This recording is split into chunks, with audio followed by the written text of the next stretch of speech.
So we're living in an interesting time when it comes to consumer behaviors and attitudes and how advertisers should be thinking about those consumers and acting with respect to those consumers.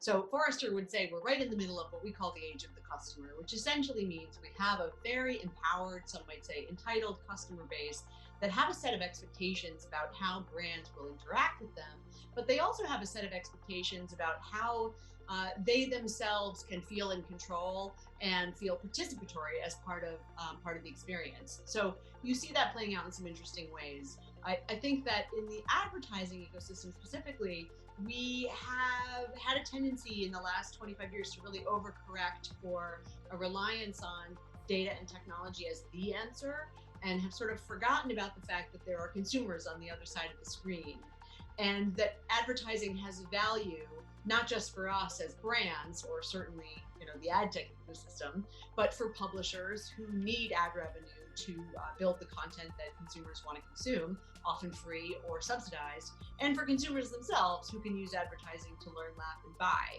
So in losing this balance and sort of orienting around because we can, we will, when it comes to things like data collection, audience targeting, ad personalization, and the like, whether it's within a device or across, whether it's location unaware or location aware, you have a consumer base that is starting to say, hang on, this is becoming too much for me. I'm annoyed, or I'm overwhelmed, or I'm creeped out. And as a result, these big forces are at play that are changing how advertising is going to work. So things like privacy legislation, right? GDPR in Europe, CCPA in California, with more to come in other states.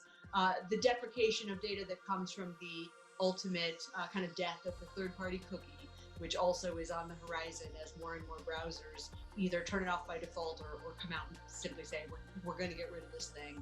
And then things like walled gardens, who are very careful about kind of what data goes out. They let data come in, they don't necessarily let data come out. So all of these forces are going to be changing the shape of advertising in the years to come. And this is something that I've been researching. I did a piece called "The Future of Advertising is Imminent Upheaval and You're Not Ready for It." And I did that on purpose. We use this sort of incendiary title on purpose because we have got to take these kinds of things seriously. The world is changing. And if we sort of continue in status quo ways of working, we are going to find ourselves in a year and a half going, oh my gosh, it looks like the world blew up. Now what do I do?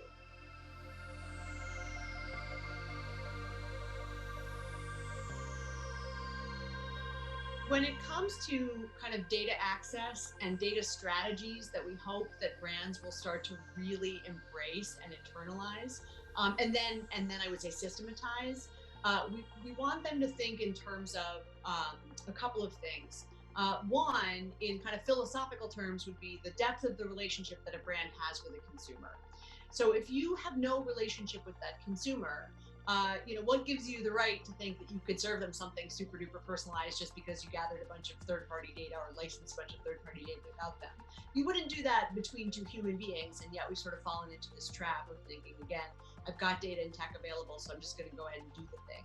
So if you want to think about that as one dimension here, I don't know you, therefore I'm going to be a little more careful and respectful about when I talk to you, where I talk to you, how do I talk to you.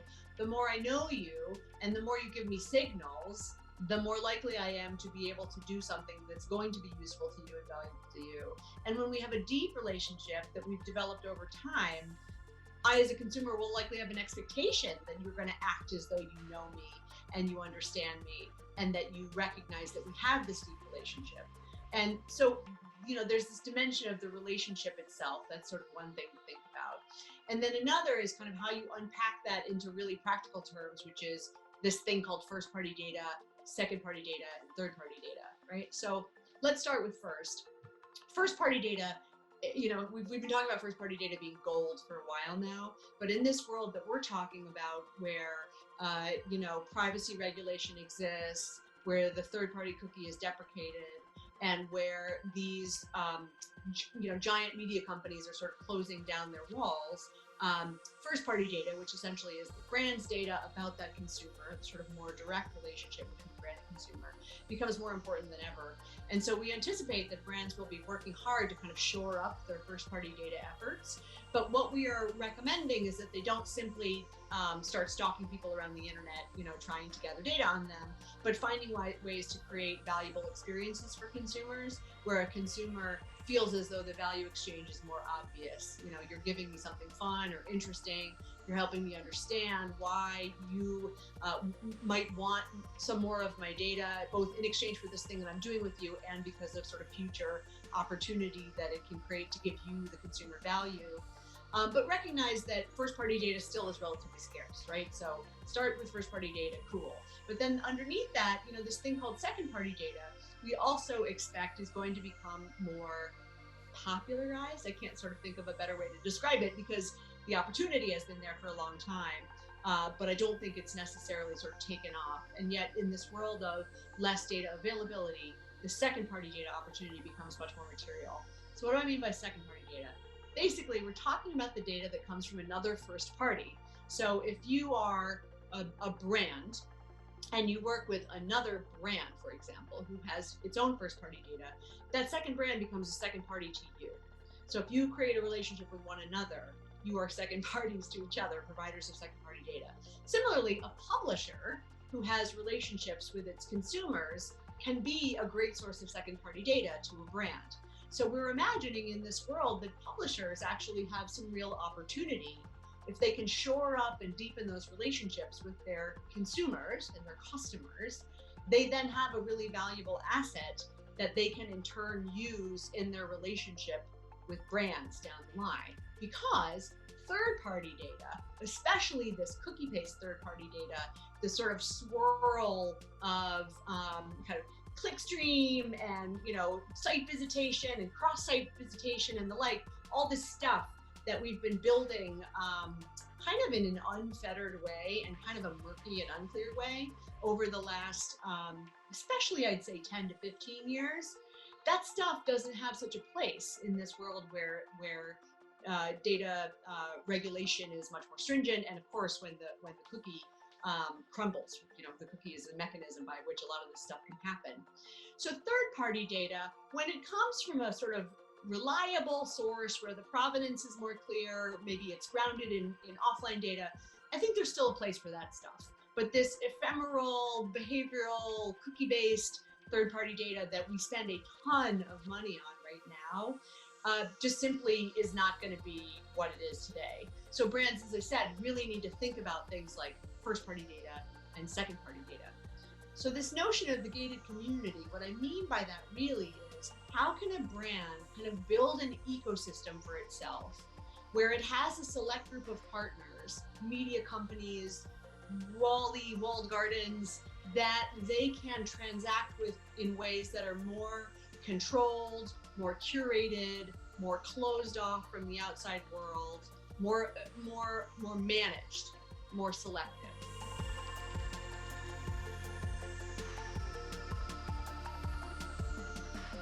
As part of this shift that's happening in the advertising landscape, we have to ask ourselves, what implications are there for the technologies that we use? And I will readily admit that that's still a bit of an open question, to be completely frank.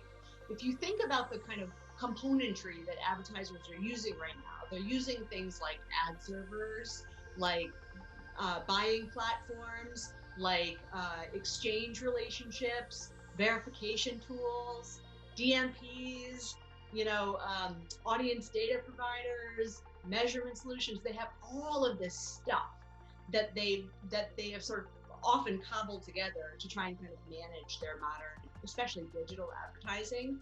And in some ways, we have to ask ourselves, what happens to every one of those piece parts in this world that we're talking about, where things like, again, the third-party cookie, which is such an unglamorous but important, foundational mechanism to so much of how most digital, not all, but most digital advertising works. What impact does that have if that thing kind of disappears, right? So that, I think, is the question as part of the larger question around how brands should consider the relationship with the consumer, or how they should think about delivering value, that I want brands to be thinking about. Like, I have this stack. Is this stack going to work in this future? And, maybe some parts will and some parts won't, right? Like, what is the future of ad serving, for example? What does this mean in this sort of new world that we're talking about? And, when we're talking about more sort of walled ecosystems, sort of, fiefdoms, if you will, we have to think about the fact that the rules for those guys have traditionally been very different than the more open internet sort of model of buying. So how a brand thinks about interacting in those environments that still allows the brand to kind of do the things that they want to do becomes a really, really critical question. How do you manage within, and then how do you manage across?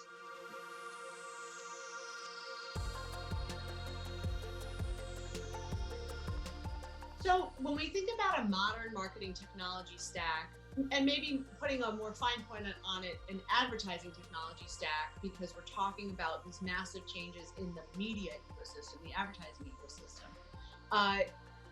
we have to consider the fact that we're going to be working with a set of companies who are going to have in place a set of rules about how brands can interact with them, brands and agencies can interact with them, right? So the classic examples are companies like Facebook, Google, now Amazon, but our expectation is there are going to be other companies that have the kind of assets that brands want, people, data, content, a way to serve ads. Those companies are going to see the opportunity that is presented to themselves in a more data sparse world, and likely will start erecting some walls around themselves and saying, hey, if you want to work with us, you kind of have to work with us in this way. And what that inevitably leads to is brands saying, well, how the heck do I manage these things? And how do I manage across these things? So one of the really interesting questions becomes, how does technology evolve to work within and across these ecosystems that have these very kind of specific rules? And it does not necessarily look the way traditional advertising technology has looked, where data was much more free-flowing in both directions.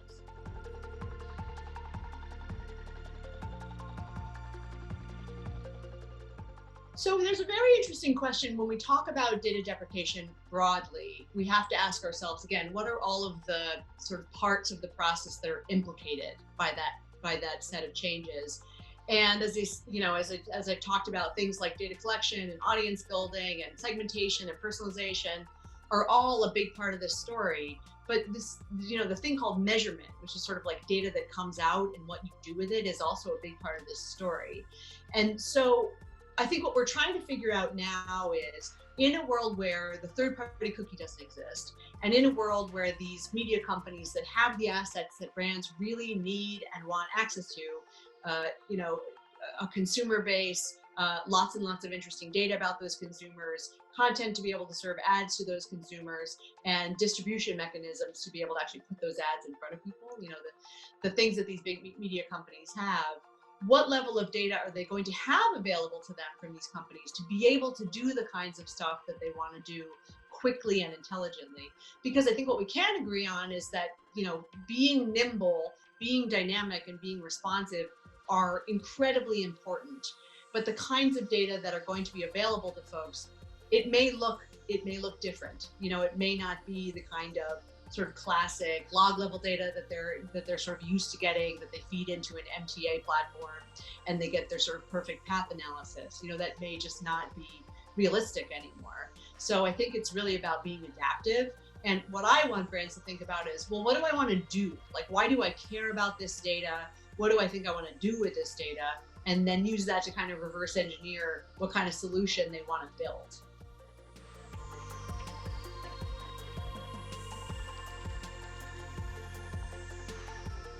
So, the changing consumer behavior in light of the pandemic when it comes to things like streaming television content is super obvious, and maybe intuitively not that surprising, but also pretty disruptive to the way that advertisers have traditionally planned their dollar allocations and then gone out and spent them. And so, as I mentioned earlier, inside of Forrester, we've been doing lots of work in terms of forecasting and thinking about how spend will be impacted. by the pandemic and the economic shock that has ensued.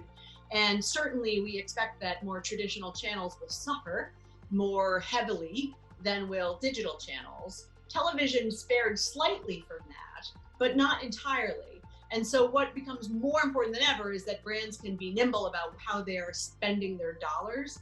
And I think this is going to be an incredibly interesting year when it comes to things like the upfronts, to understand how brands approach, some of the things that we've been sort of advocating for them to do anyway, which is, try to think more cross screen, try to think more converged, try to think more holistic, try to think of something like reach and frequency as a total rather than individual pockets of reach and frequency. Try to get away from this notion of did it deliver to, did it create some kind of business value for me, for example. So all of those things that we've been talking about, I expect you're going to see brands be a lot more aggressive about wanting. And so I think you'll start to see spend patterns change more dramatically going forward. To the degree that brands have been able to be nimble, yes. I mean, I think you can see that they are trying to shift their spend to be kind of where consumers are. And also they're trying to be able to shift their spend in ways that allow them to feel like, I understand how this dollar is sort of turning into something for me. That said, it would be dangerous to say abandon all your branding efforts. We talked a little bit earlier, in light of the pandemic, it becomes almost more important than ever to market, even though that can feel counterintuitive when you are concerned about budget. But now, actually, more than ever, kind of consumers need you, and they need to know that you're there for them. And you have all of these screens available to you to do that. So it's sort of more important than ever to use them effectively.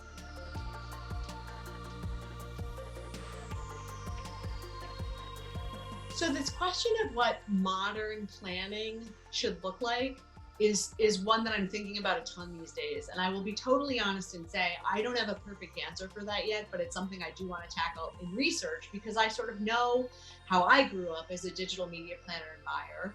I know that agencies and their kind of holding company frameworks have built tools and technologies and systems to be able to do this kind of planning. I don't know how modern they are, to be totally honest. And probably some of them are really, really nimble and really, really modern. And probably some of them are outmoded and are using old modes of thinking and data collection to do planning. So, what should it look like? Well, it needs to be super, super data informed, right? So data set number one, how are consumers behaving?